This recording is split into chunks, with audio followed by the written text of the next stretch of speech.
ভাবো তো, রাত ৩টে, হঠাৎ ঘুম ভাঙল তোমার। কারণ তোমার দরজায় কেউ খুব আস্তে ঠক ঠক ঠক। তুমি ভাবলে হয়তো বাতাস, কিন্তু দরজার ওপাশ থেকে ভেসে এলো ফিস ফিস আওয়াজ।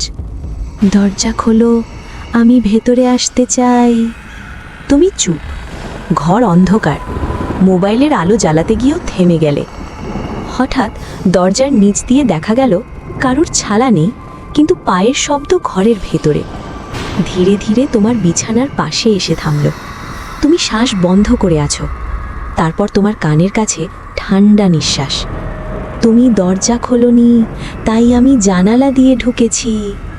পরদিন সকালে তোমার ঘরের দরজা ভেতর থেকে লক ছিল, কিন্তু জানালার কাঁচ ভাঙা, আর বিছানার পাশে মাটিতে দেখা গেল ভেজা পায়ের ছাপ, যা এসে থেমেছে তোমার মাথার কাছে।